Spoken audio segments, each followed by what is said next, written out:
चलिए दोस्तों, शांत हो जाइए जरा और आइए 108 नंबर से प्रश्नों को देखते हैं। आइए, क्वेश्चन से आप लोग परिचित है ही, सारे प्रश्न पूछे हुए हैं तो सब लोग परिचित होंगे, लेकिन फिर से एक बार देख लेते हैं।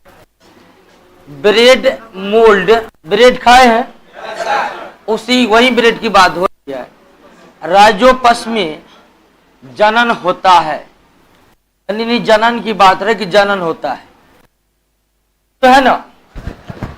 मोल्ड राइजोपस जो है वो बात की कर रहा है, किस सूक्ष्म जीव के बारे में बात कर रहा है? ईस्ट का। यानी कि ये ईस्ट के बारे में पूछ रहा है कि ईस्ट में जनन कैसे होता है। तो ईस्ट जो है, सबसे पहले समझिए कि आपका क्या है, यूनिसेलुलर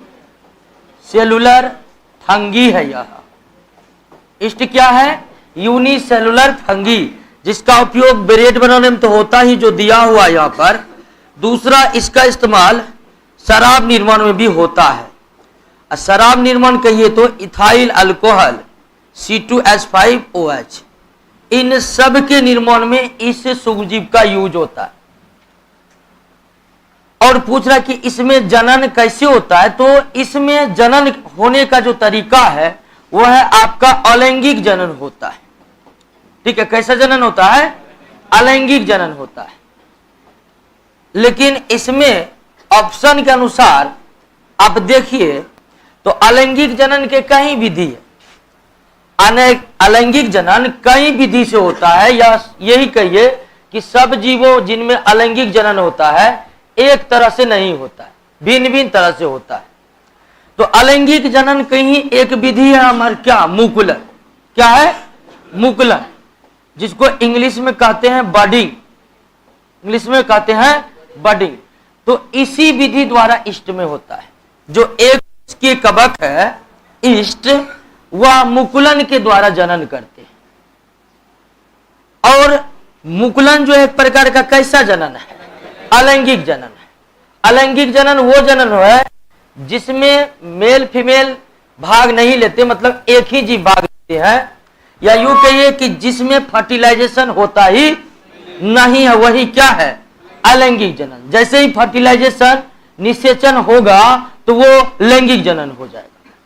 तो अकेला जीव ही अपने जैसे जब जीव उत्पन्न कर दे, कोई एक ही जीव अपने जैसे जीव उत्पन्न कर दे अकेला, तब उस जनन को क्या कहते हैं? अलैंगिक जनन।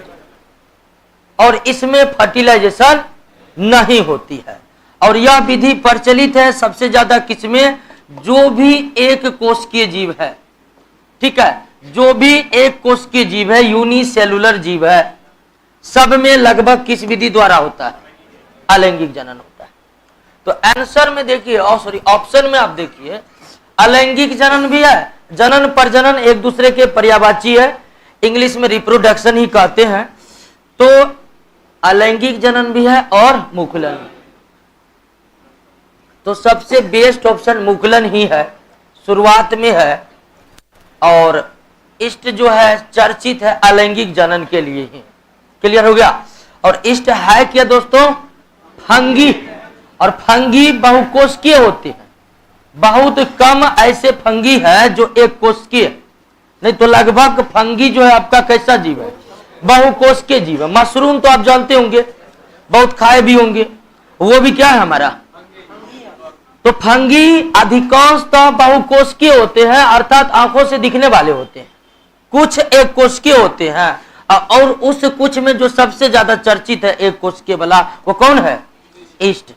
तो ईस्ट में जनन मुकुलन द्वारा होता है, और मुकुलन अलैंगिक प्रजनन की ही विधि है। विखंडन, इसको इंग्लिश में कहते हैं फीजन। और विखंडन द्वारा जो चर्चित है किसमें? जीवाणु में। और किसमें? प्रोटोजोआ। नाम सुने आप? दोनों ही आंखों से नहीं दिखने वाले जीव है, यानी एक कोशिकीय जीव है। और इन दोनों ही जीवों में जो प्रजनन की विधि प्रचलित है वो है विखंडन। और विखंडन सबसे आसान विधि है प्रजनन का, बिल्कुल आसान विधि। उसके बाद है बीजाणु गठन। इसको इंग्लिश में कहते हैं, ये भी जान लीजिए, ये भी चर्चित प्रजनन है, बीजाणु गठन। बीजाणु गठन इसको इंग्लिश में कहते हैं एस्पोरुलेशन। इंग्लिश वर्ड जानना दोस्तों जरूरी है। कभी कभी इंग्लिश को ही हिंदी में लिख दिया जाता है, जैसे एस्पोरुलेशन है, एस्पोरुलेशन लिख देगा इस तरह से। तो इसलिए दोनों वर्ड याद रखना जरूरी है। बीजाणु जनन द्वारा होता है किसमें? शैवाल का नाम आप सुने होंगे, शैवाल का, अलगी का, अलगी पौधा है, इसमें क्लोरोफिल होता है, और कवक, और किसमें? कवक में। आपको बताए कवक अधिकांश बहुकोशिकीय है। जो कवक बहुकोशिकीय है वो कैसे प्रजनन करते हैं? और इष्ट जो है कवक है लेकिन एक कोशिकीय है, उसमें मुकुलन द्वारा होता है, इसमें बीजाणु गठन द्वारा होता है। और सबसे चर्चित उदाहरण ही आपको लिखवा रहे, जब भी शैवाल या कवक में प्रजनन किस विधि से होता है? बीजाणु जनन द्वारा होता है। क्लियर हो गया? और बीजाणु जनन, विखंडन, मुकुलन तीनों ही कौन प्रजनन है? अलैंगिक प्रजनन। अलैंगिक प्रजनन में निषेचन नहीं होता है। क्लियर है? सारा कुछ समझ गए? कहां कहां से प्रश्न आ सकते हैं, यानी सीधा समझिए ना, प्रजनन टॉपिक से प्रश्न आते हैं, उसको आप कंप्लीट करके रखिए। आगे बढ़े। निम्नलिखित में से कौन सा विकल्प समरूपी अंगों का उदाहरण है? अगर आप नहीं है, समरूपी अंगों का उदाहरण नहीं, आप नहीं भी जानते हैं तो आंसर फर्क रहा है, पंख पंख पंख है और हाथ है ना, ठीक है। तो समरूपी अंग, समरूपी अंग किसे कहते हैं? समरूपी अंग उसे कहते हैं जिसके कार्य क्या होते हैं? समान होते हैं।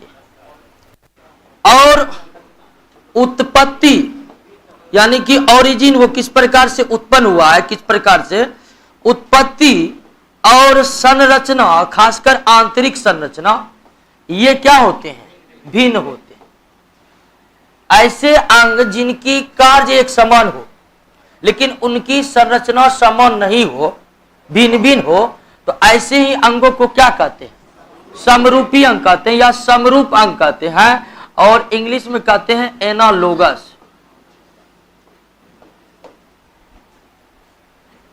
तो आप देखिए कि चमगादड़ के पंख, पक्षी के पंख, कीड़े के पंख के कार्य समान है। तीनों अपने पंख के सहायता से हवा में उड़ते हैं या और कुछ करते हैं? सिर्फ उड़ते हैं इन पंखों के सहायता से, अर्थात सबके कार्य क्या है? समान है। लेकिन आप तीनों जीव से तो परिचित हैं, पक्षी भी देखे हैं, चमगादड़ भी देखे हैं, कीड़े भी देखे हैं। क्या सबके पंखों की संरचना समान है? नहीं ना है। तो निश्चित ही ये कौन अंग है? समरूप अंग है। लेकिन बंदर के हाथ बिल्कुल अलग है। यही तीन जिनके कार्य समान है लेकिन संरचना अलग अलग है, समरूप अंग के उदाहरण तो नहीं है। ये बंदर के हाथ आपका अलग हो जाएगा। और इसी से मिलता जुलता ऑप्शन पूछता है क्या? समजात अंग के बारे में।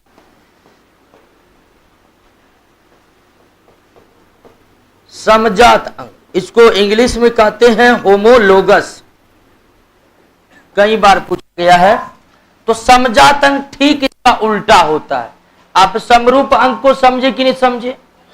ठीक उसको उलट दीजिए और वह हो जाएगा कौन? सॉरी, समरूप अंग को उलट दीजिए, क्या हो जाएगा? समजात हो जाएगा। यानी कि इनके कार्य क्या होते हैं? भिन्न भिन्न होते हैं। कार्य क्या होते हैं? भिन्न भिन्न होते हैं। और इनकी संरचना और उत्पत्ति ये क्या होती है? समान होती है। उदाहरण में आप जैसे बंदर का हाथ ले लीजिए, बंदर का हाथ ले लीजिए और मनुष्य का हाथ ले लीजिए, मनुष्य का हाथ ले लीजिए, घोड़े का पैर ले लीजिए, घोड़े का पैर ले लीजिए, सबके कार्य क्या है? लेकिन जब आप आंतरिक संरचना देखिएगा ना तो लगभग तीनों के समान है। उदाहरण स्वरूप हमारे हाथ के ऊपरी भुजा में केवल एक हड्डी है, वैसा ही किसमें है, और वैसा ही घोड़े के पैर में भी, घोड़े के पैर के भी जो अग्रबाहु है उसमें एक ही हड्डी है। आंतरिक संरचना लगभग क्या है, ये तीनों किस अंग के उदाहरण हो जाएंगे, समजात अंग के।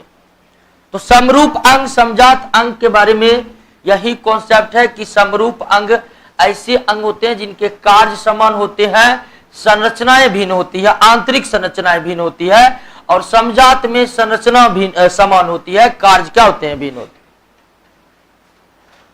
अब सवाल है कि ये सब अंग पढ़ के समझा क्या जाता है। तो ये सब जीव यानी कि इन सब अंगों के बारे में पढ़कर अंदाजा लगाया जाता है किसका, विकास के क्रम का।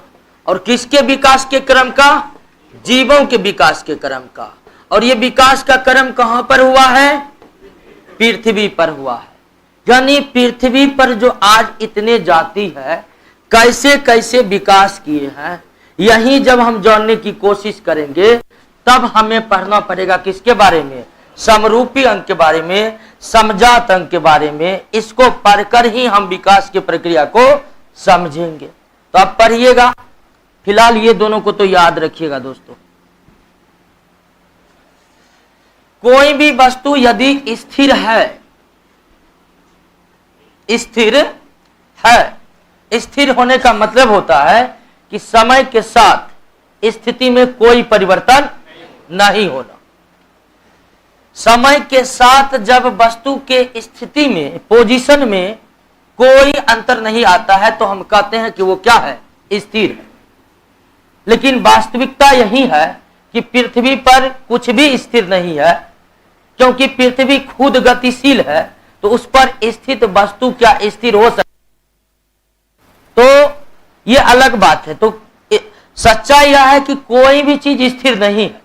लेकिन जब हम फिजिक्स पढ़ते हैं तो स्थिर किसको मानते हैं, तो जो समय के साथ अपने स्थिति में बदलाव नहीं लाता है। तो स्थित है या निश्चित वेग से एक सीधी रेखा पर गति करे, एकदम सीधी रेखा पर।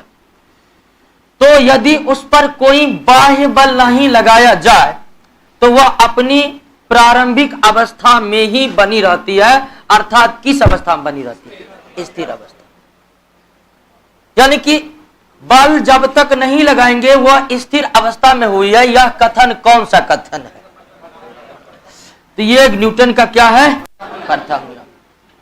और इसी नियम से बल की परिभाषा आती है, इसी नियम से बल की परिभाषा आती है।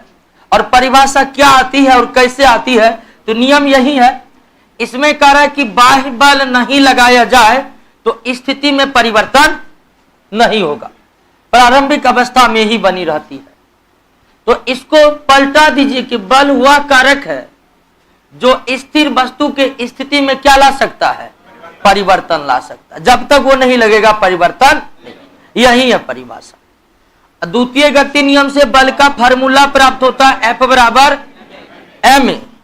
और तृतीय गति नियम से बलों के बीच का संबंध प्राप्त होता है, बलों के बीच का संबंध प्राप्त होता है।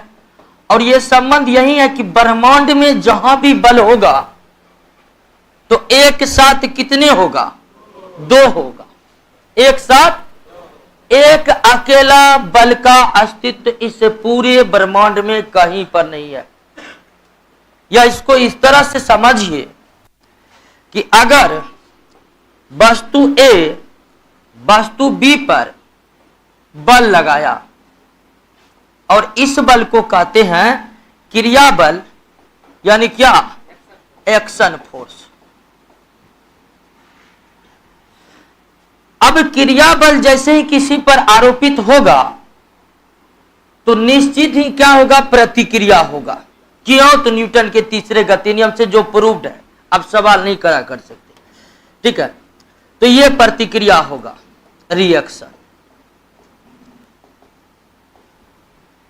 तो ब्रह्मांड में जहां कहीं भी बल होगा तो वो बल कहीं पर होगा तो क्या करके होगा। अगर बल कहीं पर है तो निश्चित ही वो किसी वस्तु पर क्या लगाता होगा, एक्शन लगाता होगा। अगर बल आरोपित ना हो तो उसे बल कहा जाएगा? बल तो तब कहा जाएगा जब वो लग जाए।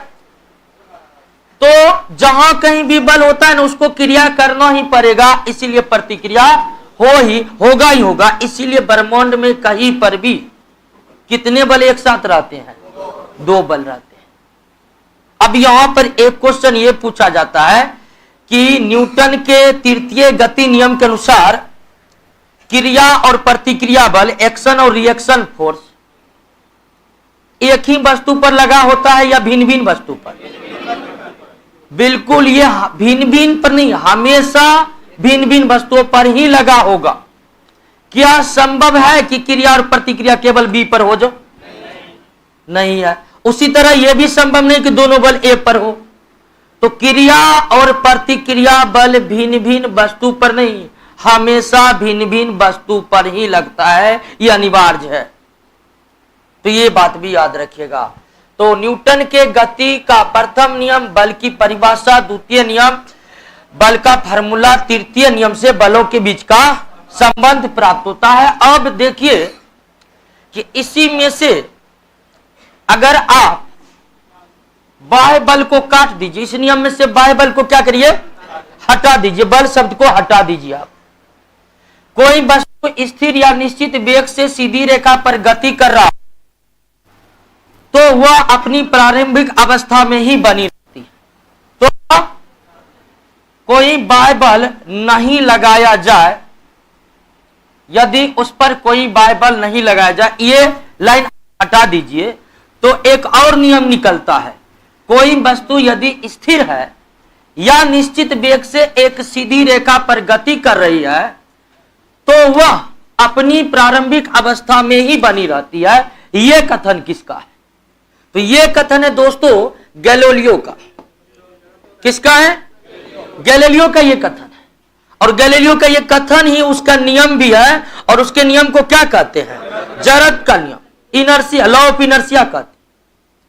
यानी एक वस्तु जिस स्थिति में है उसी स्थिति में बने रहने का गुण जो वो मौजूद है उसमें, उस गुण को क्या कहते हैं? और न्यूटन से पहले गैलीलियो के जड़त्व नियम ही आया था। और उस जड़त्व नियम में सिर्फ न्यूटन साहब ने क्या जोड़ा है? बल को जोड़ दिया है। यानी गैलीलियो का जड़त्व नियम यह था कि कोई वस्तु स्थिर है या एक समान गति से गतिशील है तो वह अपनी ही स्थिति में बनी रहना चाहती है। और यह गुण जो उसमें होता है उस गुण को क्या कहते हैं? जड़त्व। न्यूटन में सिर्फ यही जोड़ा कि यह गुण तब तक ही रहेगा वस्तु में जब तक उस पर क्या ना लगाए? बल। यानी बल का परिभाषा इसलिए इसे भी आप दे सकते हैं, बल वह भौतिक कारक है जो किसी पदार्थ के जड़त्व के गुण को नष्ट कर सकता है। जड़त्व के गुणों को नष्ट करने वाला फैक्टर ही क्या है? बल है। और जड़त्व किस पर निर्भर करता है? द्रव्यमान पर। एक वस्तु में जितना अधिक द्रव्यमान होगा उतना ही अधिक क्या होगा? जड़त्व का गुण। यानी साइकिल से ज्यादा जड़त्व मोटरसाइकिल में होगा कि नहीं होगा? तो यही बात है, जड़त्व का गुण किस पर निर्भर है? जितना अधिक द्रव्यमान उतना कूट कूट के भरा होगा जड़त्व का गुण वस्तु में। समझिए। तो ध्यान रखिएगा, इस तरह का कथन 2 हो सकता है, गैलीलियो का भी हो सकता है और न्यूटन का भी हो सकता है। बस अंतर है कि बल अगर जुड़ा हुआ है तो निश्चित ही वो किसका होगा? बल शब्द गायब है इस तरह के कथन में, तो सीधा आ जाइएगा किस पर? गैलीलियो की कमी इतनी रह गई कि वो बल को खोज नहीं पाया। और ध्यान दीजिए कि क्या न्यूटन ने गति नियम नहीं दिया था तो तब बल की परिभाषा किसी को ज्ञात नहीं थी। ध्यान दीजिए कि न्यूटन के प्रथम गति नियम से क्या प्राप्त होती है? बल की परिभाषा। और न्यूटन का गति नियम 1776 ईस्वी के कुछ समय बाद आया, एक्यूरेट डेट नहीं पता था। तो क्या जब तक न्यूटन ने गति नियम नहीं दिया था तो बल की परिभाषा ज्ञात नहीं थी? तो बिल्कुल नहीं थी, बल्कि सही परिभाषा किसी को ज्ञात नहीं था। लेकिन बल तो था और उसको परिभाषित इस तरह किया जाता था कि खींचना और धकेलना को ही क्या कहते हैं? बल कहते। याद कीजिए, 7वीं क्लास में पढ़े होंगे, पढ़े हैं 7वीं क्लास में। बल का परिभाषा यही है कि खींचना और धकेलना को क्या कहते हैं? बल कहते हैं। और वहां पर अगर आप एनसीईआरटी बुक पढ़े होंगे तो नोट में लिखा रहता था कि बल की परिभाषा न्यूटन के गति नियम आने के बाद प्राप्त हुई थी, इसलिए सही परिभाषा आप उच्च वर्ग में पढ़ेंगे। सही परिभाषा यही है।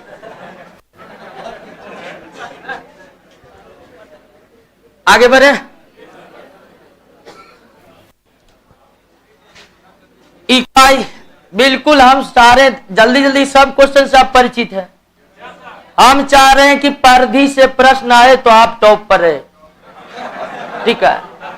हाँ, हर बार ये नहीं, वैसे नौकरी में ज्वाइनिंग तक में लेट हो जाता है, नौकरी होल में नहीं हो जाता है, तो हर बार ये नहीं कहा, समय अपना ही है। इकाई सतह क्षेत्रफल, इकाई सतह का जब भी बात करें ना, इसका मान लीजिए कि वो किसका बात कर रहा है?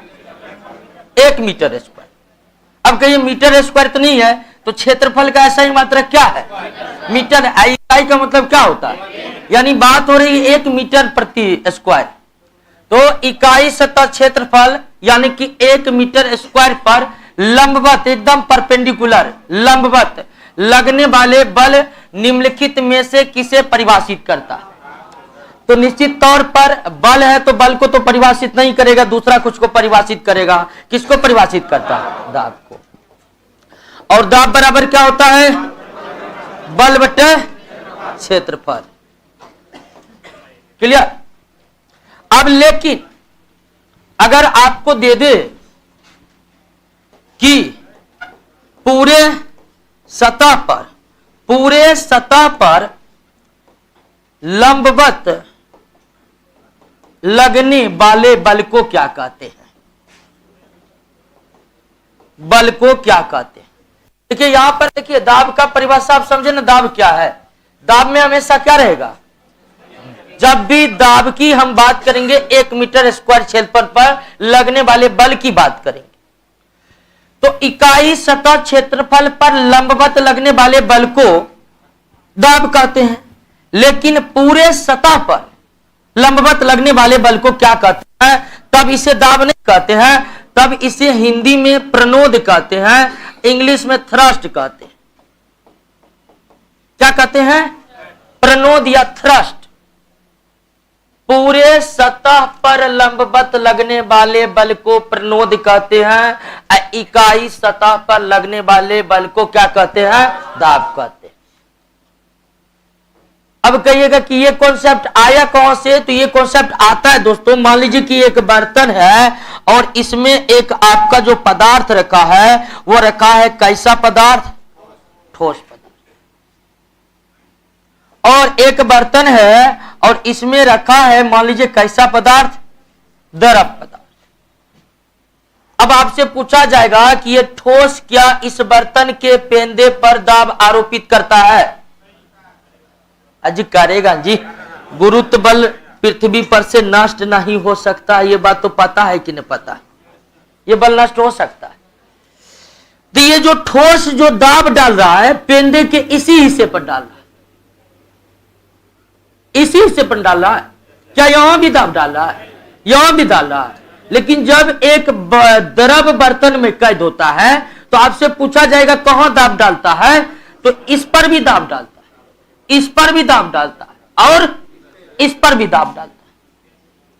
यानी कि द्रव का जो दाब डालने का तरीका है, द्रव पूरे संपर्क क्षेत्रफल पर दाब डालती है, जहां तक वो संपर्क में रहती है वहां तक दाब डालती है। लेकिन ठोस में ऐसा नहीं, इतना बड़ा भी ठोस अगर है आपका तो वो सिर्फ किधर दाब डालेगी? इस सतह पर, इस सतह पर दाब नहीं डालेगी।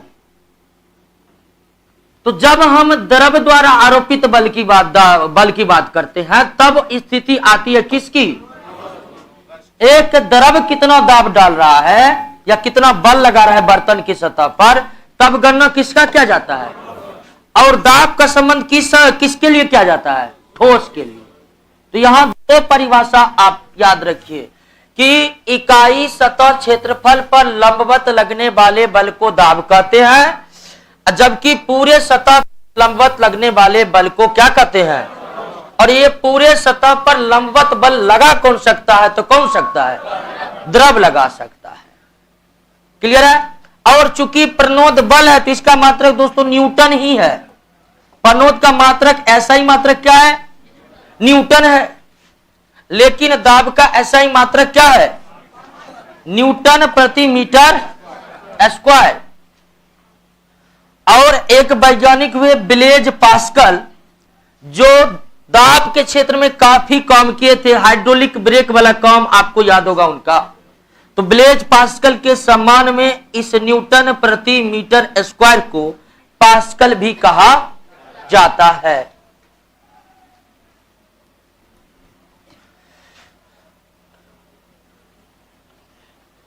अब देखिए यहां से यह क्वेश्चन आ सकता है कि एक द्रव किस प्रकार से दाब आरोपित करता है?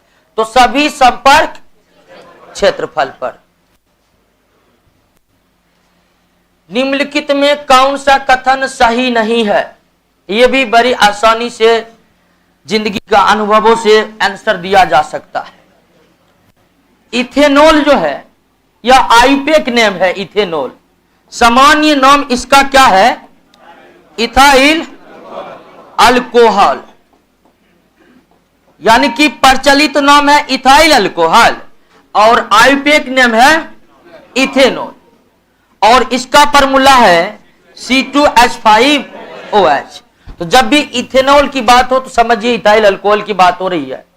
और हम आम जिंदगी में जितने बार अल्कोहल या शब्द का हम बात करते हैं, अल्कोहल का बात जब हम अपने सामान्य जिंदगी में करते हैं तो हमारा तात्पर्य सिर्फ किस अल्कोहल से होता है?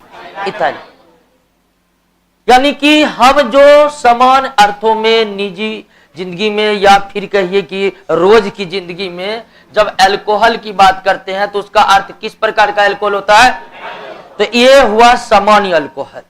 सामान्य अल्कोहल भी कहा जाता है। तो इथेनॉल कमरे के तापमान पर तरल होता है, तो बिल्कुल इथेनॉल ही अगर वो अल्कोहल है दोस्तों, वो किस अवस्था में रहेगा? तरल। अल्कोहलों के परमाणुओं के बीच उतनी बंधन मजबूत नहीं है कि वो अपने आप को ठोस रख सके। ये बिल्कुल सही है, तरल ही होता है। इथेनॉल को सामान्यतः अल्कोहल कहते हैं। बिल्कुल अभी तुरंत बताए कि ये सामान्य अल्कोहल है, इथेनॉल या ethyl alcohol. Ethanol tincture iodine में भी इस्तेमाल किया जाता है। बिल्कुल इथेनॉल और उसमें थोड़ा सा आयोडीन मिलाकर या इथेनॉल और आयोडीन के विलयन को ही क्या कहा जाता है? टिंचर आयोडीन कहा जाता है। और यह एंटीसेप्टिक के तौर पर काम करता है। किस पर? एंटीसेप्टिक के तौर पर काम करता है। हिंदी में इसको कहते हैं पूर्तिरोधी के तौर पर काम आता है। और एंटीसेप्टिक क्या है? एंटीसेप्टिक वो है जो किसको नष्ट करता है? सूक्ष्म जीव को नष्ट करता है। ध्यान रखिएगा, यह किसी कीट और मकड़ी को नष्ट नहीं करता है। कीट और मकड़ी को नष्ट नहीं करता है, केवल सूक्ष्म जीव से बचाव करता है। तो यह है टिंचर आयोडीन में इस्तेमाल किया जाता है। बिल्कुल किया जाता है। तो मतलब 3 सही है, तो गलत कौन है? पानी में घुलता नहीं। पानी में घुलते हैं क्या जी? सामान्य उदाहरण लीजिए, क्या शराब पानी में घुलता है? शराब में कौन अल्कोहल होता है? या मानव के उपयोग के कोई खाद्य पदार्थ मादक द्रव है? मानव के उपयोग के, तो निश्चित ही उसमें केवल कौन अल्कोहल मिलाया जा सकता है? चाहे वो कफ सिरप हो, चाहे शराब हो, चाहे बियर हो। अगर वो मानव के लिए कुछ प्रोडक्ट बना है और उसमें अल्कोहल है तो श्योर रहिए कि उसमें कौन अल्कोहल है? इथेनॉल। और इथेनॉल अल्कोहल में एक जबरदस्त दुर्गंध होती है। उस जबरदस्त दुर्गंध के कारण टिंचर आयोडीन जो किस रूप में इस्तेमाल होता था, वो अब पूरी तरह से बंद हो चुका है। यानी अब नहीं होता, अंग्रेजों के जमाने में होता था। अब सुगंधित डिटॉल सेवलोन है तो दुर्गंधित टिंचर आयोडीन की तरफ कोई आकर्षित होगा? दुर्गंध से बहुत जलन नहीं। अब देखिए 3 प्रकार के इथाइल अल्कोहल भिन्न भिन्न एग्जामों में पूछे गए काफी बार। एक पूछा जाता है विकृतीकृत अल्कोहल क्या है। विकृतीकृत अल्कोहल क्या है, डीनेचर अल्कोहल क्या है। तो ध्यान दीजिए, इथाइल अल्कोहल या एथेनॉल में, एथेनॉल का उपयोग सबसे ज्यादा होता है इंडस्ट्री में, सबसे ज्यादा। किस रूप में, तो किसी भी चीज को घुलाने के लिए इंडस्ट्री में। तो इसका उत्पादन बहुत बड़े पैमाने पर होता है। किसी भी देश में जहां का रसायन उद्योग मजबूत है तो समझिए 2 चीज का उत्पादन बहुत होता है, एक सल्फ्यूरिक एसिड का और दूसरा एथेनॉल। कोई भी केमिकल इंडस्ट्रीज है उसमें अनिवार्य रूप से ये 2 चीज का यूज होता है। तो इथेनॉल जब भी बनाए जाते हैं ना, तो ये नशीला पदार्थ है, इसका इस्तेमाल शराब बनाने, और इंडस्ट्री में तो बोले कि कोई ऐसा इंडस्ट्री है ही नहीं जो इसका यूज नहीं करता है। तो इथेनॉल मानव के उपयोग के लिए न रहे, इसीलिए उसमें क्या मिलाए जाते हैं, विषैले पदार्थ मिलाए जाते हैं। क्या बनाए जाते हैं, ताकि कोई भी इंडस्ट्रीज इसको खरीद कर उसे मानव उपयोग के लिए शराब न बना सके। तो जो भी इंडस्ट्रीज वाला इथेनॉल होता है उसमें क्या मिले होते हैं, और ऐसे ही अल्कोहल को क्या कहते हैं, विकृतिकोल। और विषैले पदार्थ में सबसे ज्यादा कौन मिले होते हैं, मेथेनॉल। मेथेनॉल जिसका फार्मूला होता है CH3OH। और मेथेनॉल की खास बात है कि जैसा दुर्गंध एथेनॉल में, वैसा ही दुर्गंध सेम टू सेम, बिना रसायन विज्ञान पढ़े या बिना लैब में जांच किए कतई पता नहीं लग सकता है कि ये एथेनॉल है या मेथेनॉल। सेम सुगंध या दुर्गंध जो का लिए होता है, लेकिन एथेनॉल नशीला होता है जबकि मेथेनॉल विषैला होता है। मानव के लिए एथेनॉल नशीला है जबकि मेथेनॉल क्या है, तो वही होता है शराब त्रादसी जितना भी होता है ना, उसमें इंडस्ट्रीज वाला क्या यूज कर लिया जाता है, एथेनॉल, जो मानव के लिए क्या होते हैं। और लोकल आदमी वो सुनकर अगर पता लगेगा उसको लगेगा नहीं एकदम ओरिजिनल माल है जी, क्या है कि नहीं है, ऐसा पता चलेगा तो घटना घट जाता, सारा घटना। अब मेथेनॉल इतना विषैला है कि चंद सेकेंडों में आदमी की मौत हो जाती है। अगर बचा भी लिया तो अंधा हो जाता है आदमी। और 2 चीज में एक चीज कन्फर्म है 100%। दूसरा आइए पूछता है रेक्टिफाइड अल्कोहल। रेक्टिफाइड कई बार भिन्न भिन्न एग्जामों में पूछा गया है। रेक्टिफाइड अल्कोहल, इसमें क्या रहता है, 95% इथाइल अल्कोहल या एथेनॉल और 5% रहता है क्या, जल।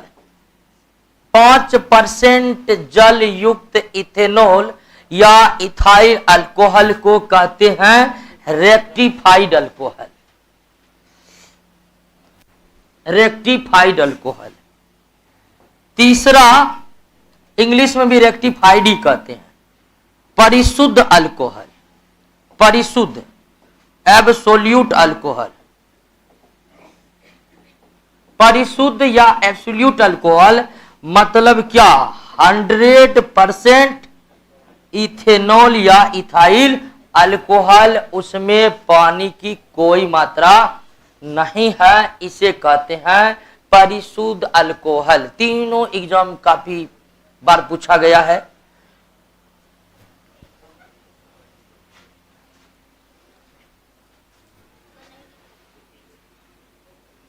क्लियर है, तो समझ गए ना।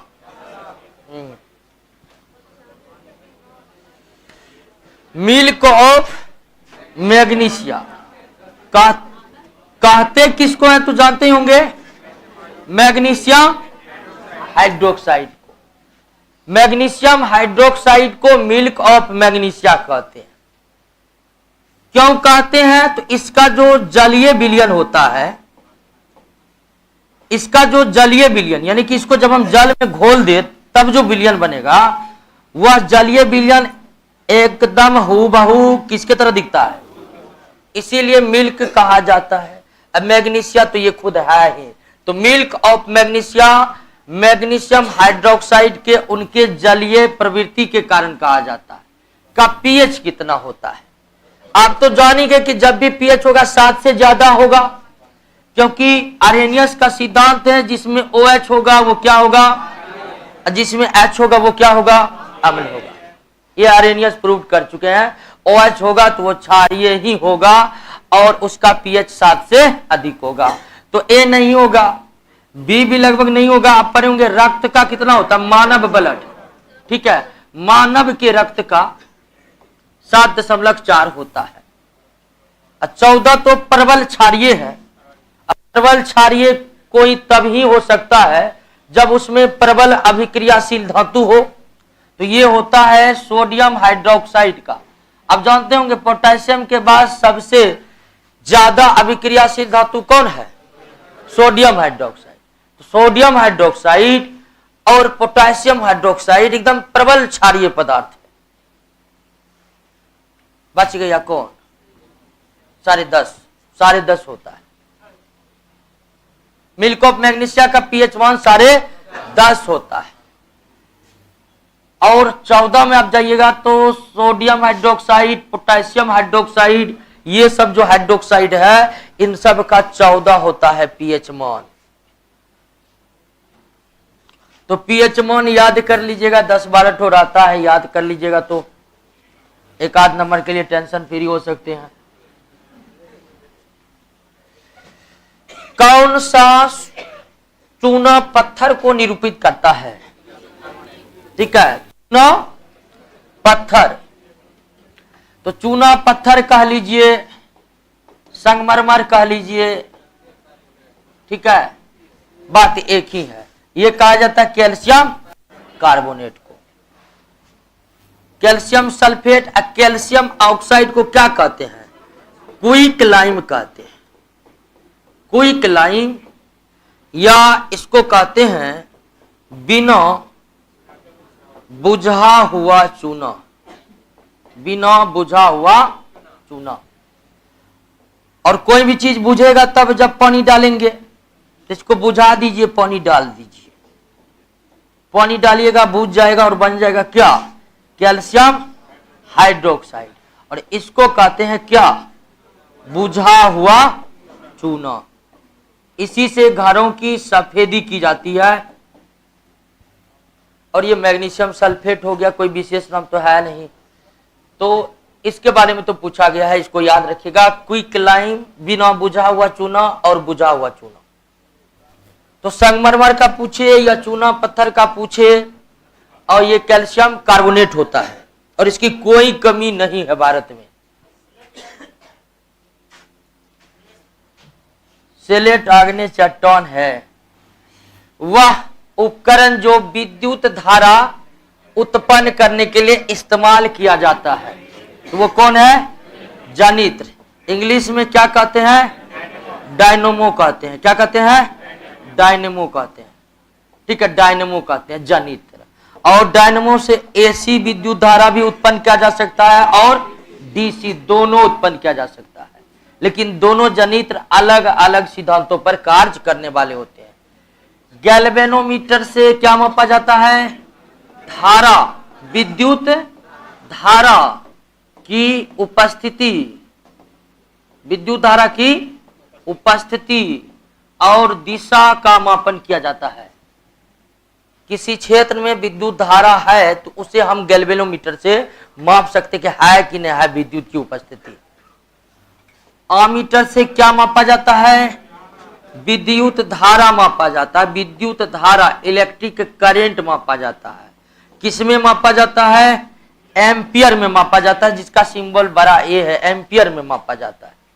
तो वोल्ट मीटर, एम्पियर में विद्युत धारा का मापन किया जाता है।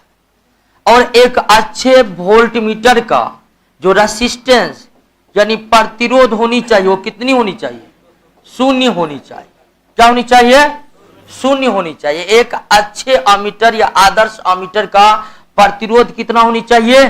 शून्य होनी चाहिए। ये बात रखिए। या एक क्वेश्चन पूछेगा कि बिजली इलेक्ट्रिसिटी के क्षेत्र में ढेर सारे उपकरण यूज होते हैं, गैल्वेनोमीटर, अमीटर, ठीक है, ढेर सारे। उन सभी विद्युत उपकरणों में सबसे कम प्रतिरोध किसका होता है? तो याद रखिएगा, किसका होता है? अमीटर का होता है सबसे कम प्रतिरोध। और होनी चाहिए शून्य। हालांकि हो नहीं पाता है, शून्य प्राप्त करना कठिन है, क्योंकि शून्य प्राप्त कर लेंगे ना तो फिर वो अमीटर नहीं रहेगा, वो सुपर कंडक्टर हो जाएगा। क्या हो जाएगा? अति चालक हो जाएगा। तो शून्य प्रतिरोध प्राप्त करना संभव नहीं है। अगर हम प्राप्ति भी कर ले तो वो अमीटर ना होकर किस रूप में काम करने लगेगा? सुपर कंडक्टर के रूप में, अति चालक के रूप में। अति चालक वो होते हैं जिसका प्रतिरोध क्या होता है? शून्य होता है। अब मोटर तो आप जानते होंगे, ये विद्युत ऊर्जा को यांत्रिक ऊर्जा में, इलेक्ट्रिकल एनर्जी को मैकेनिकल एनर्जी में बदलने वाला वो यंत्र है। निम्नलिखित में कौन सी अधातु कमरे के ताप पर तरल है? ये कौन है? ब्रोमीन। बाकी सल्फर भी अधातु है, लेकिन कैसा? ठोस। आयोडीन भी अधातु है, कैसा? ठोस। कार्बन भी प्रकृति में किस रूप में पाए जाते हैं? किस रूप में पाए जाते हैं? कोयला के रूप में। और इसकी भी प्रकृति क्या है? ठोस। लेकिन अधातु जो ठोस होते हैं क्या होते हैं? भुरभुरे होते हैं। क्या होते हैं? यानी चोट मारने पर बिखर बिखर जाते हैं। लेकिन जो धातु होते हैं वो चोट मारने पर फैलते हैं। तो अधातु प्रायः गैस है, एक द्रव है। और जो कुछ भी ठोस है वो वास्तव में ठोस ना होकर एक भुरभुरे टाइप वाला ठोस है, धातु वाला ठोस उसमें नहीं है। कोयला को तो आप देखे होंगे। इसके विपरीत आप लोहा जो ठोस है उसको आप देखिए। डैश के सदस्य को सामान्यतः हरी शैवाल कहते हैं। अब ध्यान दीजिए, शैवाल जो है यह प्रकृति का पौधा है। और ये शैवाल 3 प्रकार के होते हैं, यानी शैवाल 3 रंगों के होते हैं। एक होता है आपका कौन? लाल। और एक क्या होता है? हरा। और एक होता है भूरा। ये 3 कलर के पृथ्वी पर शैवाल पाए जाते हैं। कहां पाए जाते हैं? तो शैवाल है, लेकिन ऐसा पौधा है जिसमें जड़ भी नहीं है, तना भी नहीं है, पत्ती भी नहीं है, फिर भी पौधा इसीलिए माना गया है कि इसमें है क्या? क्लोरोफिल है। और पौधा उसी को कहा जाता है ना जिसमें क्लोरोफिल होता है, जो प्रकाश संश्लेषण करने योग्य होते हैं, उसे नहीं जिसमें जड़ तना पत्ती हो। और ऐसे सभी पौधे को रखा गया है किसमें?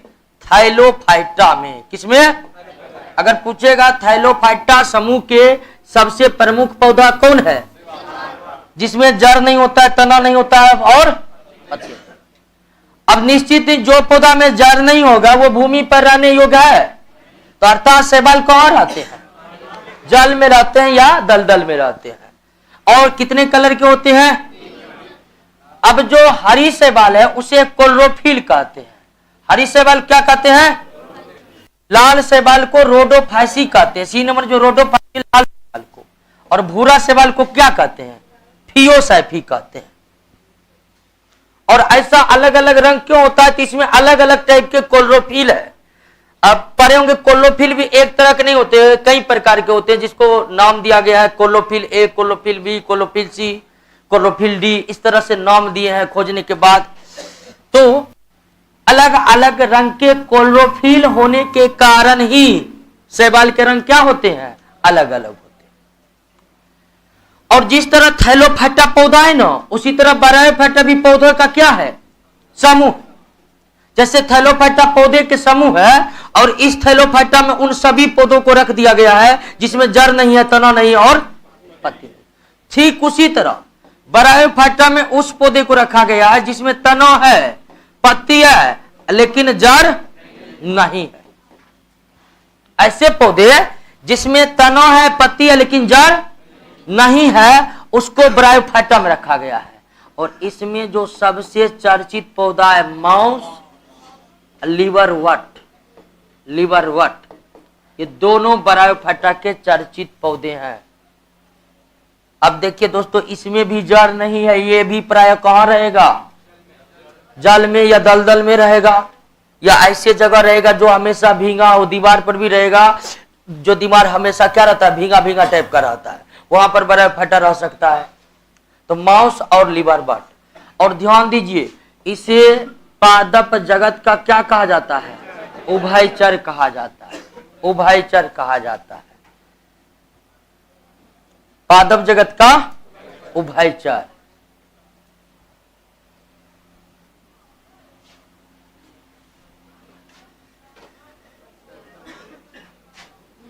विद्युत आंसर नहीं दिए क्या,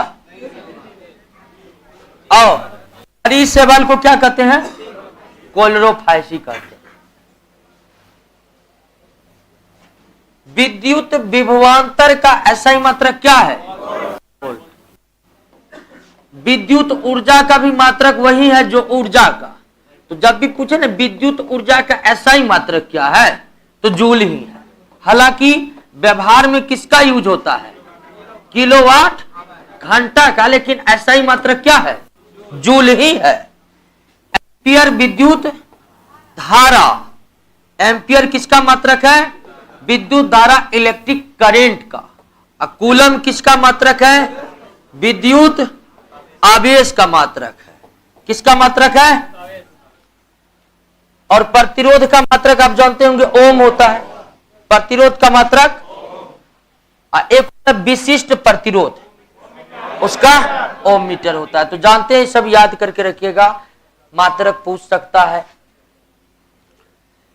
निम्नलिखित में कौन उष्मा की इकाई नहीं है, तो उष्मा एक प्रकार का ऊर्जा है, तो ऐसा ही मात्रक तो जूल तो होगा ही होगा। कोई ऊर्जा का स्वरूप है या खुद ऊर्जा है तो उसका मात्रक जूल होगा। कैलोरी भी जूल का ही मात्रक है। कैलोरी किसका मात्रक है, और 1 कैलोरी बराबर 4.2 जूल होता है, ये रिलेशन है इनके बीच। British thermal unit, British thermal unit, ये भी मात्रक है किसका, उष्मा का, और 1 ब्रिटिश थर्मल यूनिट बराबर होता है 252 कैलोरी, 252 कैलोरी। जूल तो है ही, है ना जी। और एक और मात्रक है उष्मा का, थर्म। कौन, थर्म, ये भी पूछा जा सकता है जब बीटीयू के बारे में अगर पूछ जाता, तो थर्म भी उष्मा की मात्रक है, और एक थर्म बराबर होता है 10 के पावर 5 BTU। एक ब्रिटिश थर्मल यूनिट बराबर 252 कैलोरी, और 1 कैलोरी ऐसा ही मात्रक में 4.2। और जब भी कैलोरी का यूज करते हैं दोस्तों, तो ये बहुत ही छोटा है, तो प्रायः कैलोरी का यूज ना होकर किलो कैलोरी का यूज होता है। 1 किलो का मतलब होता है ऐसा ही मात्रक में 10 का पावर 3, किलो गीगा मेगा सब पढ़े होंगे, तो किलो का मतलब 10 का पावर 3 कैलोरी, यानी कि कितना, 1000 कैलोरी होता है। ये प्रचलित होता है, प्रचलित मात्रक। तो कैलोरी, बीटीयू, जूल, थर्म, ये सब उष्मा की इकाई है, मतलब कि कौन नहीं है, कौन नहीं। नहीं, देखिए, एक होता है क्या, एक होता है loudness of sound, loudness of sound, Hindi में कहेंगे इसे ध्वनि की प्रबलता, ध्वनि की प्रबलता। ये सबसे आप परिचित हो जाइए, लाउडनेस ऑफ साउंड। और दूसरा इंटेंसिटी ऑफ साउंड, ये दोनों वर्ड से परिचित है। इसको हिंदी में कहते हैं ध्वनि की तीव्रता, ध्वनि की तीव्रता, इंटेंसिटी ऑफ साउंड। अब ये लगता है कि दोनों एक ही चीज, लेकिन है दोनों अलग अलग। क्या समान प्रकार के प्रबलता की ध्वनि समान तीव्रता की होगी, तो नहीं, और न ही समान तीव्रता की ध्वनि सम प्रबल होगा, समान प्रबलता की होगा। तो लाउडनेस ऑफ साउंड को जो हम मापते हैं ना, वो किस में मापते हैं, फोन में। इंटेंसिटी ऑफ साउंड को जो मापते हैं ना, किस में, बेल में, और बेल का 10वां भाग कौन होता है? डेसिबल, इसमें मापते। तो फोन जो है ना वो लाउडनेस ऑफ साउंड का मात्रक है, और लाउडनेस ध्वनि का वह लक्षण है, प्रबलता ध्वनि का वो लक्षण है जिससे ध्वनि कानों को तेज या धीमी सुनाई पड़ती है, तेज या धीमी सुनाई पड़ती है। और ये लाउडनेस ध्वनि के किस पर निर्भर करता है? आयाम पर, एम्पलीट्यूड पर निर्भर करता है। जितना अधिक आयाम होगा उतनी अधिक प्रबलता होगी और कानों को ध्वनि उतनी ही तेज सुनाई पड़ेगी। क्लियर है? इंटेंसिटी है ध्वनि ऊर्जा की माप। तो फोन जो है ना लाउडनेस ऑफ साउंड, ध्वनि की प्रबलता का मात्रक, और डेसिबल जो है ना ध्वनि की तीव्रता का मात्रक। तीव्रता माप रहे हैं जब ध्वनि का, तो हम देख रहे हैं ध्वनि ऊर्जा कितना अधिक है कितना कम है। और जब हम लाउडनेस मापते हैं तो हम देखते हैं कि हमारे कानों को ध्वनि कैसा सुनाई देगा।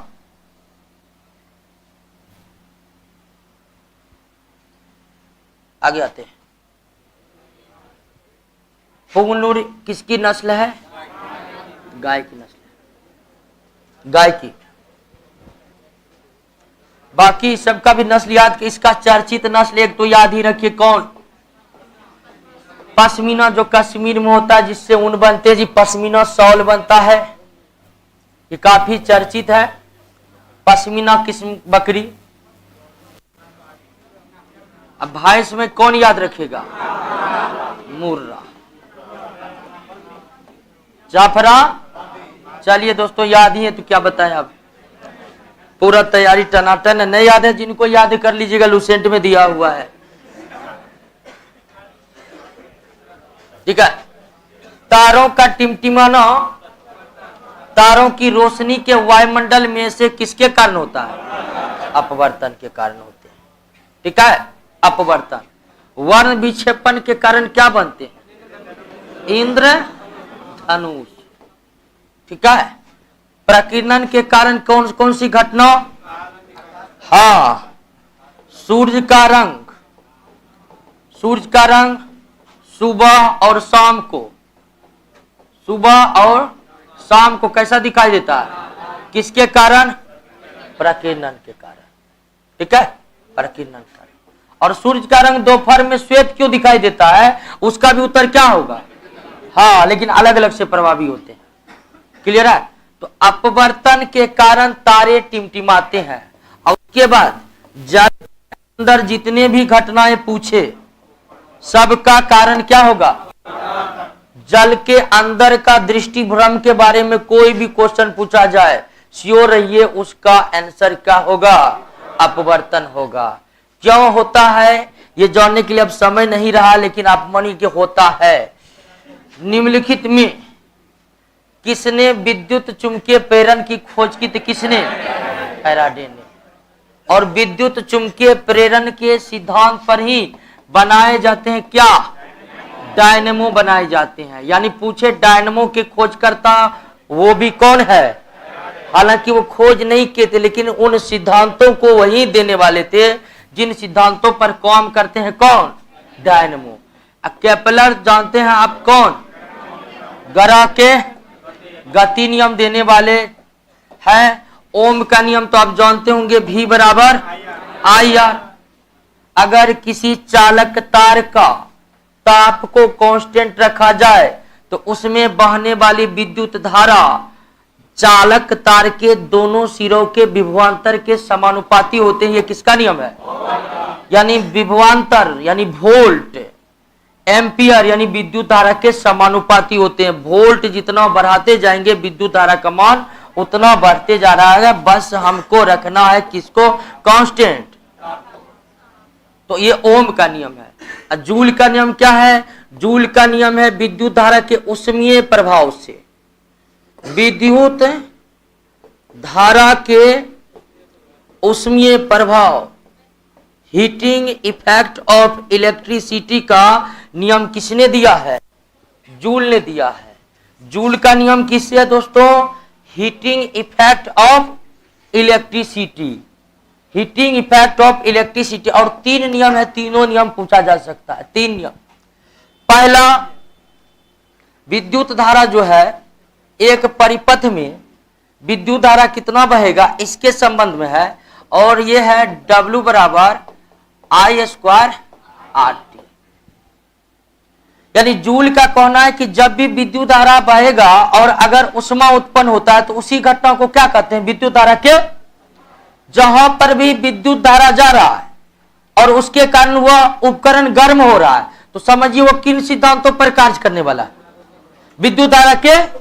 जैसे पूछेगा फ्यूज का सिद्धांत क्या है, बल्ब का सिद्धांत क्या है, टीवी का सिद्धांत क्या है, क्योंकि सब में जब विद्युत धारा देते हैं और वो अपना वर्क करती है तो गर्म होता है कि नहीं होता है। अभी पूछ देगा विद्युत पंखा विद्युत धारा के किस सिद्धांत पर कार्य करता है।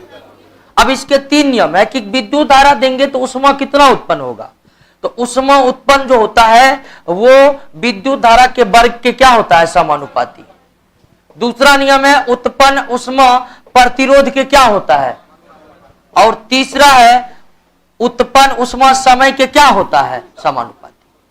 तो किसी भी चालक तार में विद्युत धारा प्रवाहित करने पर उत्पन्न उष्मा का मान उसमें 12 विद्युत धारा के वर्ग के समानुपाती होते हैं, चालक के प्रतिरोध के समानुपाती होते हैं, और जितने समय तक विद्युत धारा का गमन हुआ उसके समानुपाती होते हैं। यही नियम प्रतिपादित किए हैं कौन, और इस तीनों नियम को क्या कहते हैं, विद्युत धारा के उसमें प्रभाव। तो तीनों नियमों को याद रखिए, पूछ सकता है।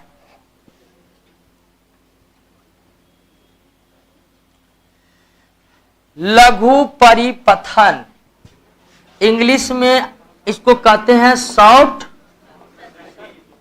Circuit, short circuit. हिंदी में क्या कहते हैं, लघु पथन। बिजली के कारण आग लगता है, अब सुने होंगे, बिजली के कारण जब भी आग लगते हैं ना उसके 2 कारण होते हैं। एक तो शॉर्ट सर्किट एक कारण होता है, और दूसरा होता है क्या दोस्तों, ओवरलोडिंग। ओवरलोडिंग, ये 2 कारणों से आग लगता है। वैसे भी जानिए कि लघु पतन के समय विद्युत धारा में विद्युत धारा का मान क्या होता है। आप जानते हैं शॉर्ट सर्किट में आग लगता है, सामान्य अर्थों में जानते हैं, वो तभी होगा जब विद्युत धारा का मान क्या होगा, बढ़ेगा। घट जाएगा तो कोई फर्क पड़ेगा नहीं होगा।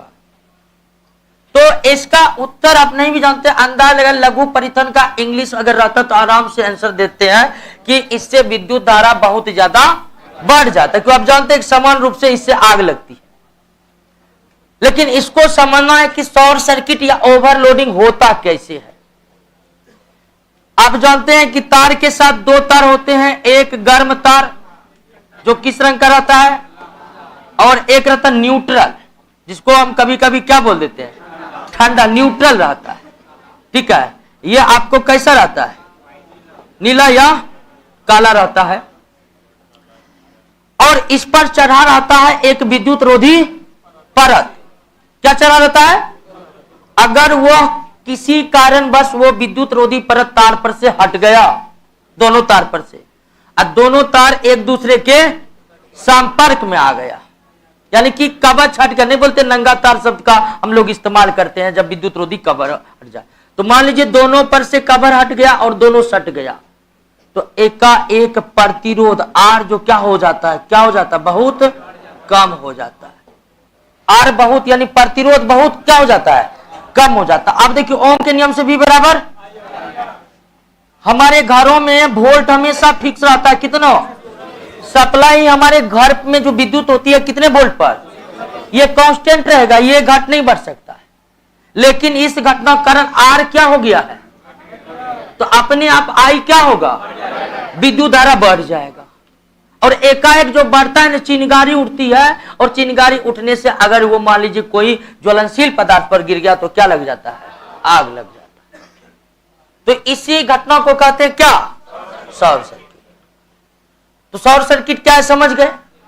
अब ध्यान दीजिए, अब ध्यान दीजिए कि ओवरलोडिंग होता है कि हर घर की जो विद्युत वायरिंग की जाती है उसकी अपनी एक खास लोड होती है। ठीक है, यानी कि जब आप घर का वायरिंग कराइएगा तो जो घर का वायरिंग करने वाले मिस्त्री है उनको आप बताते हैं ना कि हम कहां पर क्या करने वाले हैं, वह उसी हिसाब से खास लोड तारों का इस्तेमाल करके आपके विद्युत फिटिंग्स करेगा आपके घरों में। मान लीजिए आप उनको बोले कि हम यहां पर जो है ना क्या नाम है कूलर का यूज करेंगे, तो एक ऐसा सर्किट बनाया कूलर के लिए कि कूलर का जितना चाहिए उतना यह तार क्या होगा, थाम लेगा। और उसके बाद अपने मन से मिस्त्री बन गए, कूलर हटा के एसी लगा लिए, ठीक है। जैसे ही कूलर हटाकर एसी लगाइएगा तार का लोड क्या हो जाएगा, क्योंकि इसकी आवश्यकता क्या है, जबकि आपका मिस्त्री मीटिंग फीट पर किसका किया है। ऐसे स्थिति में क्या होता है, अब जिस तार की क्षमता है 4 एम्पियर ले जाने का, उसमें 8-8 एम्पियर जाने लगेगा तो तार पिघलेगा कि नहीं पिघलेगा, पिघल कर जलेगा कि नहीं जलेगा। ये तो कहिए कि फिटिंग बेकेलाइट के अंदर की जाती है, नहीं तो ओवरलोडिंग के कारण भी घटना किस तरह का घटेगा, शॉर्ट सर्किट जैसा, ठीक है। तो और यही दो कारण, तो दोनों स्थितियों में धारा का मान क्या होता है, चाहे शॉर्ट सर्किट पूछे ओवरलोडिंग पूछे, दोनों स्थितियों में धारा का मान क्या होगा।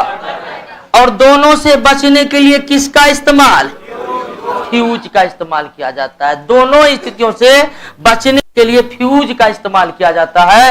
वर्तमान में इसके जगह किसका यूज किया जा रहा है, एमसीबी का यूज कर रहा है। एमसीबी का वही कार्य सिद्धांत है जो किसका है, फ्यूज का। और फ्यूज को क्या करना है, काम क्या करना है, शॉर्ट सर्किट और ओवरलोडिंग को रोकना है।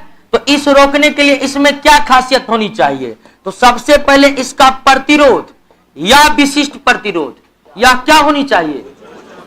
प्रतिरोध का मतलब होता है कि विद्युत धारा को रोकना, जिसका जितना अधिक प्रतिरोध होता है वो उतनी विद्युत धारा को रोकता है। और आप जानते हैं शॉर्ट सर्किट ओवरलोडिंग में धारा का मान क्या हो गया, बढ़ गया, तो उसी का रोकना किसका कम होता है, तो इसलिए इसका प्रतिरोध क्या होनी चाहिए, उच्च होनी चाहिए। और दूसरा इसका गलनांक क्या होनी चाहिए, कम होनी चाहिए, कि अगर चिंगारी उठे तो सबसे पहले ये पिघल जाए, आग लगे, पिघल जाए, खत्म हो जाए, सर्किट ही खत्म हो जाए। तो एक फ्यूज में कौन सी विशेषताएं होनी चाहिए, गलनांक कम, प्रतिरोध या विशिष्ट प्रतिरोध, दोनों क्या होनी चाहिए। तो आंसर तो निकल गया दोस्तों, क्या हुआ, अच्छा ठीक है। जब प्रकाश एक माध्यम से दूसरे माध्यम में तिरछा प्रवेश करता है, तिरछा प्रवेश करता है, तो उस क्रिया क्या कहते हैं, अपवर्तन। अपवर्तन आंसर है, जानना है तो आंसर रखा हुआ कोचिंग, ठीक है। थोड़ा बता रहे हैं, जिनको जाना चाहिए ना रोक रहे हैं, आंसर रखा हुआ, आंसर सही है, एक गलत है सिर्फ, ठीक है। आइए, तो तिरछा जाएगा तो उसके रास्ते में क्या आ जाएगा, थोड़ा बदल जाएगा, इस घटना को क्या कहते हैं। लेकिन एक बात रखिए कि सीधा आएगा तो नहीं बदलेगा, यानी प्रकाश का अपवर्तन तभी होगा जब वो कैसा प्रवेश करे, क्या एक माध्यम से दूसरे माध्यम सीधा प्रवेश करने पर अपवर्तन होता है, नहीं होता है। प्रकाश का अपवर्तन तभी संभव है जब प्रकाश एक माध्यम से दूसरे माध्यम कैसे प्रवेश करे, संभवत में अपवर्तन नहीं होगा। निम्नलिखित में कौन सा रंग का प्रकाश का प्रकीर्णन न्यूनतम होता है, बैगनी का, आज सॉरी लाले होगा, लाल का सबसे कम और बैगनी का सबसे, यानी कि जिसका वेवलेंथ तरंगदैर्घ्य जितना अधिक होगा उसका प्रकीर्णन उतना कम होगा, जिसका तरंगदैर्घ्य जितना कम होगा उसका प्रकीर्णन उतना। सकल घरेलू ज्ञान उत्पाद, सकल घरेलू ज्ञान उत्पाद यानी gross domestic knowledge product, gross domestic knowledge product. आप जानते हैं कि अभी जो किसी भी देश अपने विकास को मापता है, या कोई भी देश ये जानना तो चाहेगा ही कि हमारा देश आगे बढ़ रहा है कि पीछे जा रहा है। और इसको मापने का वर्तमान में केवल और केवल एक ही तरीका है कि किसको मापिए? विश्व के सभी विकसित, विकासशील एवं अर्ध विकसित देश जीडीपी को नापकर ही अपने देश के विकास का अनुमान लगाते हैं। वर्तमान समय में युग बदल रहा है, कितना बदल रहा है इसको महसूस आप कर ही रहे हैं। ठीक है, तो किस लिए कुछ अर्थशास्त्री यह बात उठाए कि वर्तमान में इतना कुछ बदल गया, आदमी का रहन सहन बदल गया और पता नहीं क्या क्या बदल गया, तो इसको भी क्या होनी चाहिए? बदलनी चाहिए। और बदल कर क्या आनी चाहिए?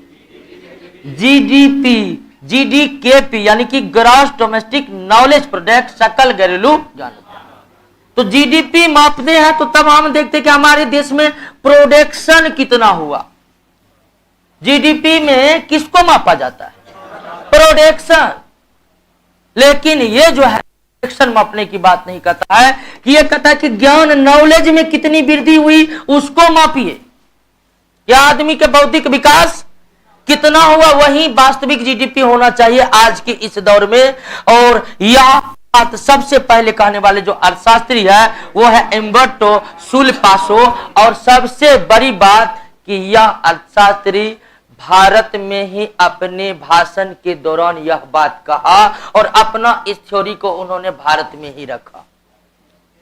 और भारत ने भरोसा दिया कि यह जीडीकेपी जब चलन में आएगा तो सबसे पहले भारत में ही यह लागू होगा। क्लियर है? और जीडीपी के विकास में जो सबसे ज्यादा योगदान है, हालांकि जीडीपी के जो भी फार्मूले होते हैं उसको विश्व बैंक ने तैयार किया। किसने? फार्मूला सब होते हैं ना, वो उसमें सारा विश्व बैंक का अपना थ्योरी है, उसमें लग भिड़ कर वो काम क्या है सूत्र में। लेकिन इसका विकास करने में साइमन कुजनेत्स का सबसे बड़ा योगदान है, जो अमेरिकी अर्थशास्त्री थे जीडीपी के विकास में। और कभी कभी एक नया जीडीपी आया, जैसे आप बात किए कि ग्रॉस डोमेस्टिक नॉलेज प्रोडक्ट की बात किए हैं। एक और कॉन्सेप्ट आता है कि ग्रीन जीडीपी। ग्रीन जीडीपी, निश्चित रूप से ग्रीन लगा हुआ है तो आप समझते होंगे पर्यावरण सेफ जीडीपी, यानी उत्पादन ऐसा जिससे पर्यावरण को नुकसान ना हो। Green GDP. और ग्रीन जीडीपी कौन देश लाया? आपको जानकर हैरानी होगी, जो सबसे ज्यादा पर्यावरण को प्रदूषित किया है, दूषित किया है, वो देश लाया है। यानी कौन लाया है? चीन लाया है। चीन, यानी ग्रीन जीडीपी का जो कॉन्सेप्ट लाया है, कौन लाया है? चीन। और विश्व का एक ऐसा भी देश है जो अपने विकास में जीडीपी को नहीं मापता है, और वो देश कौन है? भूटान। यानी कि पूरे विश्व में इकलौता देश है जो अपने देश के विकास को जानता है किस तरह, तो खुशहाली सूचकांक बनाकर। ठीक है, खुशहाली सूचकांक, happiness index, gross happiness index, gross happiness index ये बनाया है इन्होंने। कहा जीडीपी सब विकास मापने का कोई तरीका नहीं है, ये पुराना तरीका है। ठीक है, ठीक है। तो बेचारा भूटान है, एक वित्त का देश क्या, और हैरान रह जाइएगा, भूटान ऐसा भी देश है जो तंबाकू उत्पाद के बिक्री और सेवन पर पूर्ण प्रतिबंध लगाया। निमारी भी किसकी नस्ल है? गाय की नस्ल है। मानव के शरीर में कौन सी धमनी ऑक्सीजन रहित रक्त को ले जाती? हाँ, ऑक्सीजन रहित का मतलब बिना ऑक्सीजन वाला, ये कौन है? फुफ्फुस धमनी। हमारे हृदय के बाएं आली, हमारे हृदय जो है, हार्ट जो है, इसके दाएं आलिंद से सारा रक्त, सारा कैसा रक्त? अशुद्ध रक्त, मतलब कैसा रक्त? CO2 रक्त। अब जो रक्त CO2 है उसमें हल्का ऑक्सीजन भी रहता है, लेकिन ऑक्सीजन से ज्यादा कार्बन डाइऑक्साइड रहता है। दाएं आलिंद से इसको साफ करने के लिए कौन ले जाना पड़ता है? फेफड़ा। तो हृदय के दाएं आलिंद से जो अशुद्ध रक्त साफ होने के लिए फेफड़ा के द्वारा जाता है, यही ये नली जो है धमनी है, और चूंकि ऐसा केवल एक ही धमनी है इसीलिए इसे फुफ्फुस धमनी कहते हैं। इंग्लिश में कहते हैं पल्मोनरी आर्टरी। तो फुफ्फुस धमनी एकलौता धमनी है जो ऑक्सीजन रहित रक्त अर्थात अशुद्ध रक्त को ले जाती है। कहां से कहां? हृदय के दाएं आलिंद से फेफड़ा में ले जाती है साफ करने के लिए। और ठीक इसके उलट, फेफड़ा में साफ जब हो जाता है ब्लड, तो यह फिर एक नली के द्वारा हृदय के ही बाएं आलिंद में आ जाता है। कहां आ जाता है? बाएं आलिंद में आ जाता है। बाएं फेफड़ा से साफ रक्त मतलब कैसा रक्त? हृदय में जो लाती है वो कौन होते हैं? शिरा होते हैं। और इस शिरा को क्या कहते हैं? फुफ्फुस शिरा। तो शिरा जो है ना, वो अशुद्ध रक्त का परिवहन करने वाला रक्त नली है। अशुद्ध रक्त कहने का मतलब जिसमें कार्बन डाइऑक्साइड ज्यादा है, ऑक्सीजन कम है, यानी कि अशुद्ध में ऑक्सीजन रहता ही नहीं है। तो अशुद्ध रक्त का परिवहन करने वाला नली शिरा और शुद्ध रक्त का धमनी, लेकिन दोनों में एक एक अपवाद है। एक धमनी है जो अशुद्ध रक्त का परिवहन करता है, कहां से? तो हृदय से फेफड़ा तक, और वो धमनी है फुफ्फुस धमनी। और शिरा में एक शिरा अपवाद है जो अशुद्ध रक्त का परिवहन करता है, कहां से कहां तक? तो फेफड़ा से हृदय तक। और एक और रक्त नली के बारे में आप याद रखिएगा, कोरोनरी। ठीक है, कोरोनरी नली। यह हमारे शरीर में केवल और केवल किसको रक्त पहुंचाता है? हृदय, जो मानव शरीर का सबसे व्यस्ततम अंग है, कभी न थकने वाला अंग है। इसलिए इस अंग को रक्त आपूर्ति देने के लिए स्पेशल रक्त नली बनी हुई है, जिसको क्या कहते हैं? कोरोनरी वेसल्स कहते हैं या कोरोनरी नली कहते हैं। तो आंसर क्या हो जाएगा दोस्तों? क्लियर है? निम्नलिखित में कौन सी प्रक्रिया में वाष्प, ठीक है, किसकी बात कर रहा है? वाष्प। वाष्प वास्तव में है क्या? गैस। इसी की बात हो रही है। वैसे थोड़ा बहुत अंतर है किसमें? हाफ में, लेकिन इसको भी कुछ हद तक क्या माना जाता है? गैस ही माना जाता है। तो बात जब वेपर को हो और बात जब स्टीम का हो, तब समझिए बात किसकी हो रही है? गैस की ही बात हो रही है। गैस से ही मिलते जुलते स्थिति है वाष्प और भाप की। अंतर यही है कि वाष्प जब बनेगा तो दिखेगा नहीं, अब भाप बनेगा तो दिखेगा आंखों से, यानी भाप दिखते हैं, वाष्प दिखते नहीं है।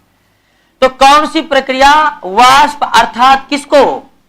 गैस को सीधे किस में बदलती है? ठोस में। तो यह प्रक्रिया क्या कहलाता है? ऊर्ध्वपातन कहलाता है। इंग्लिश में सब्लिमेशन कहलाता है। सब्लिमेशन कहलाता है।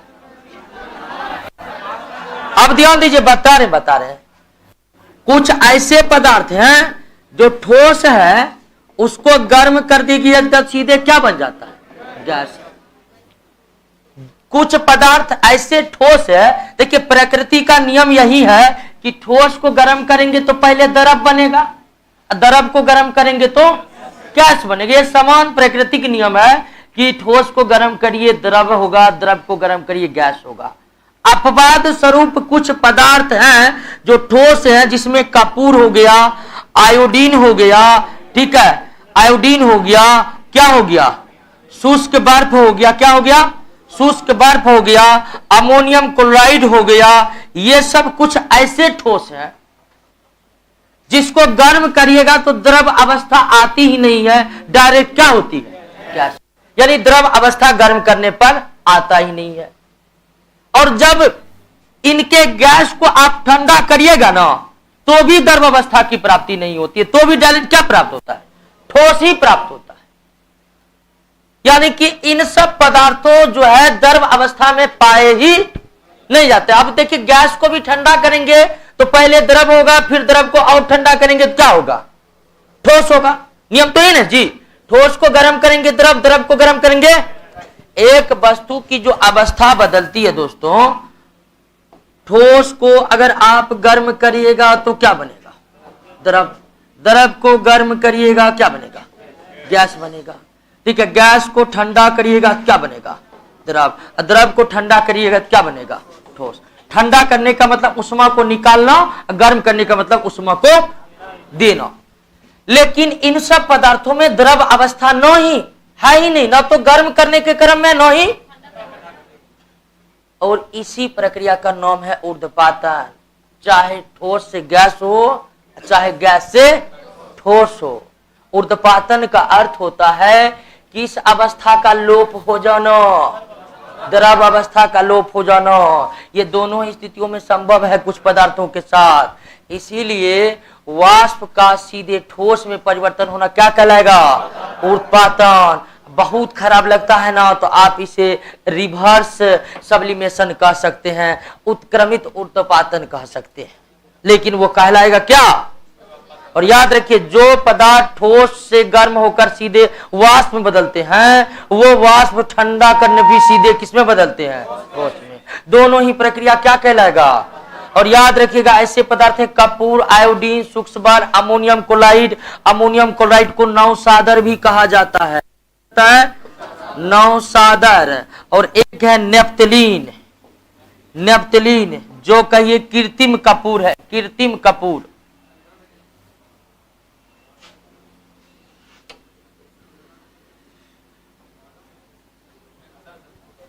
आहार नली के सबसे बाहरी परत को क्या कहते हैं? सीरोसा। ठीक है, सीरोसा। दूसरी परत को मस्कुलरिस, तीसरी परत को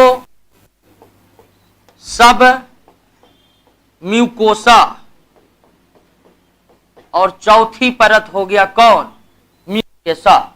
यानी आहार नली जो शरीर के सबसे आंतरिक हिस्सों में है, वह 4 परतों से सुरक्षित है। जैसे मस्तिष्क 4 परत में सुरक्षित होता है, जिसको क्या कहते हैं? मेनिंजेस कहते हैं ना जी। मस्तिष्क के ऊपर 3 प्रकार की झिल्ली होती है, डुरामेटर, पाइमेटर, एरेक्नाइड, जिसको सम्मिलित रूप से मेनिंजेस कहते हैं। ठीक उसी तरह आहार नली 4 परतों में होता है। बाहरी परत सीरोसा, सिरो के बाद मस्कुलरिस, तीसरा परत सब म्यूकोसा, सबसे आंतरिक परत म्यूकोसा। ग्रेफाइट में कार्बन के परमाणु एक दूसरे से कैसे जुड़े रहते हैं? तो ये कौन बंधन है? सहसंयोजी बंधन, कोवैलेंट बॉन्ड। जहां भी कार्बन आ जाए ना, वहां पर यह बंधन छोड़कर दूसरा कोई बनता नहीं। और याद रखिएगा कि जब भी सहसंयोजी बंधन बनेगा तो किनके बीच बनेगा? अधातु अधातु के बीच बनेगा, नॉन मेटल के बीच ही बन सकता है। क्लियर है? हाइड्रोजन बंध केवल 3 के साथ बनता है। हाइड्रोजन बंध केवल हाइड्रोजन नाइट्रोजन के साथ, हाइड्रोजन ऑक्सीजन के साथ, और हाइड्रोजन फ्लोरीन के साथ। इन्हीं 3 के साथ हाइड्रोजन बॉन्ड रहता है और किसी के साथ नहीं रहता है। फॉर एग्जाम्पल देख लीजिए, पूछेगा अमोनिया में कौन बॉन्ड है? तो नाइट्रोजन हाइड्रोजन यानी हाइड्रोजन बॉन्ड है। पूछेगा जल में कौन बॉन्ड है? तो हाइड्रोजन ऑक्सीजन हाइड्रोजन बॉन्ड है। हाइड्रोफ्लोरिक एसिड में कौन बॉन्ड है? तो HF यानी हाइड्रोजन बॉन्ड। तो हाइड्रोजन बॉन्ड केवल 3 के साथ होते हैं। सहसंयोजी बंधन अधातु और अधातु के बीच बनते हैं। आयनिक बंधन हमेशा धातु और अधातु के बीच बनते हैं, मेटल और नॉन मेटल के बीच। जैसे NaCl में sodium metal, chlorine non metal, तो इसके बीच कैसा बंधा? HCl में ध्यान दीजिए कि हाइड्रोजन भी नॉन मेटल, क्लोरीन भी नॉन मेटल। जो गैस होते हैं ना वो नॉन मेटल ही होते हैं, इसीलिए कंफ्यूज नहीं करना है। हाइड्रोजन भी नॉन मेटल, क्लोरीन भी नॉन मेटल, यानी कैसा बंधन इनके बीच? तो आयनिक बंधन हमेशा धातु अधातु के बीच बनता है। सहसंयोजी हमेशा अधातु अधातु के बीच बनता है। हाइड्रोजन बंधन केवल hydrogen nitrogen hydrogen oxygen hydrogen fluorine के साथ बनता है। वंडरवाल्स बंधन अणुओं के बीच बनते हैं। किनके बीच? अणुओं के बीच बनने वाला एक कमजोर बंधन है वंडरवाल बंधन।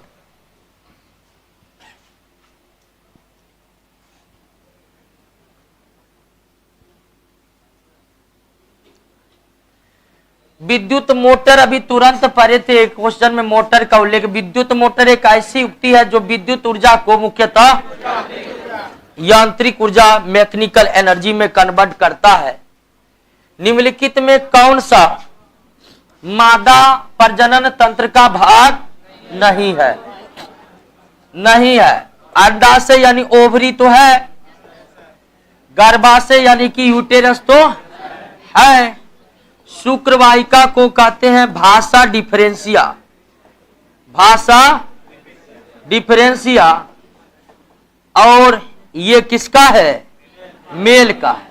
अब फैलोपियन ट्यूब ये तो फीमेल का है, तो कौन मादा का नहीं है? तो कौन है? शुक्रवाहिका।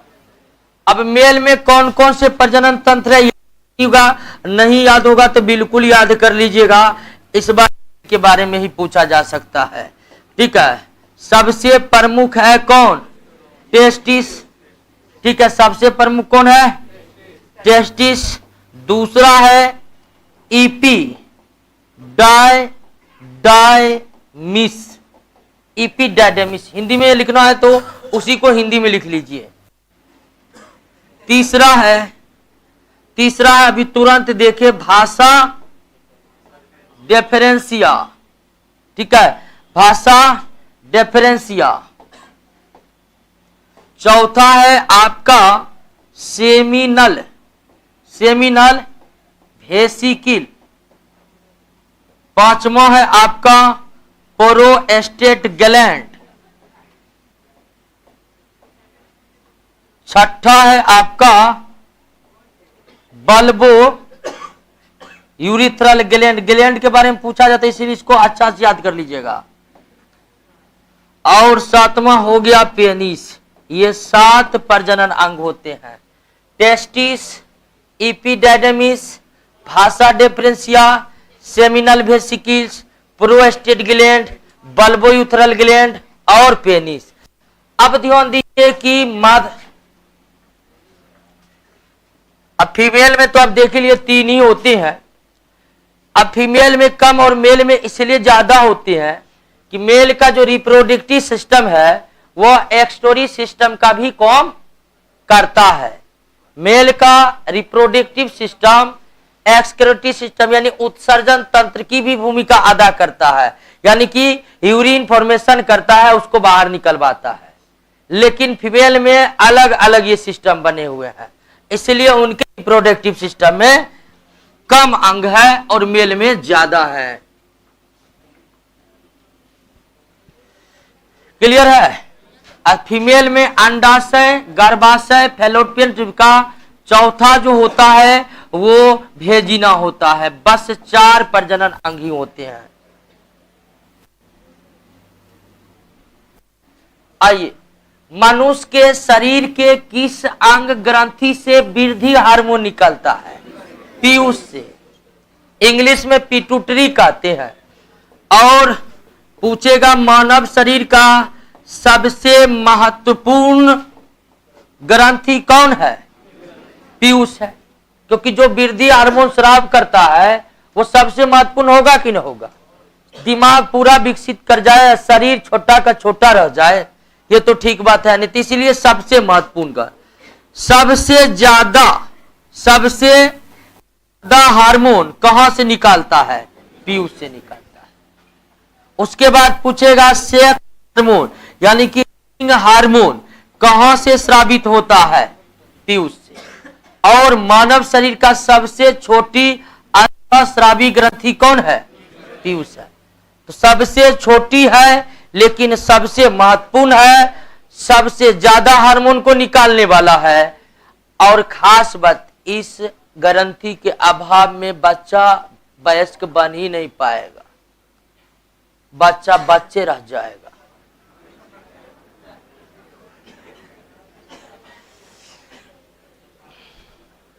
आग जब गर्म पानी के सोते का इस्तेमाल, यानी गर्म पानी का नहीं तो कुंड होता है जी, कुंड से जो गर्म पानी निकलता है उससे जब हम उष्मा प्राप्त करेंगे क्या कहेंगे उससे?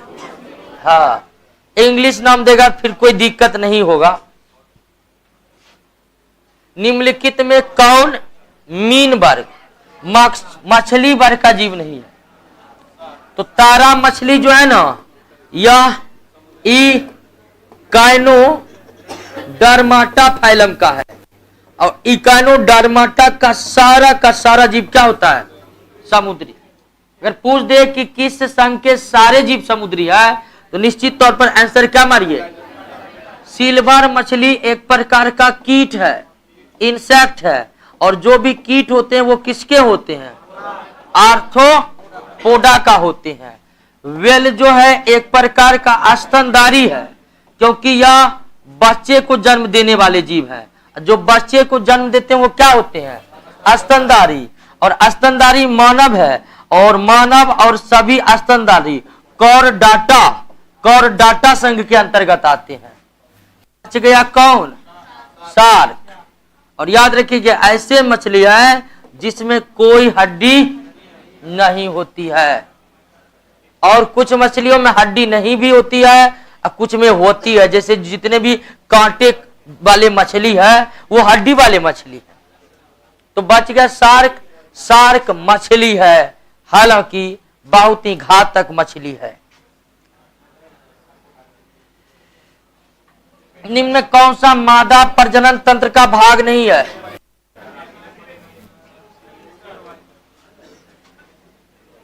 देखिए यहां पर ऑप्शन जो है ना गड़बड़ा रहा है, क्या होगा नहीं होगा।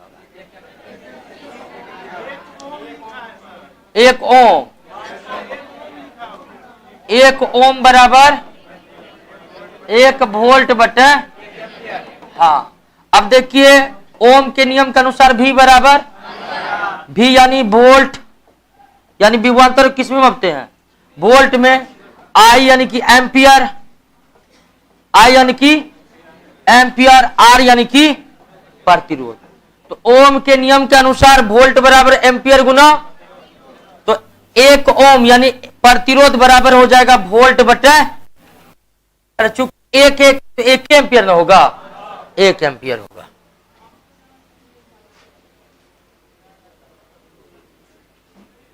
हीरे का निरपेक्ष अर्धमान अब तक सबसे ज्यादा 2.42, इससे ज्यादा किसी का अब तक पता नहीं चलेगा। सबसे कम निर्वात का, सबसे ज्यादा निर्वात का कितना होता है? 1, सबसे ज्यादा हीरा का। किसी देश के भुगतान संतुलन में वस्तु और सेवाओं का व्यापार और पूंजीगत प्राप्तियों का भुगतान दोनों आता है। देखिए रासायनिक अभिक्रिया के नियम है परमाणु नष्ट होगा नहीं। HCl है इधर, ठीक है। तो अभिक्रिया के बाद इसका Cl किसके साथ जुड़ा है?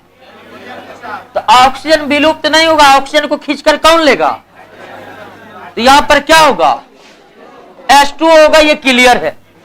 अब कितना H2 होगा ये बैलेंस करना है ना, तो बैलेंस करिए तो यहां पर 6 आ गया, तो यहां पर कितना आएगा? 3 करने के बाद सब कुछ बैलेंस है ना, एक बार चेक कर लीजिए।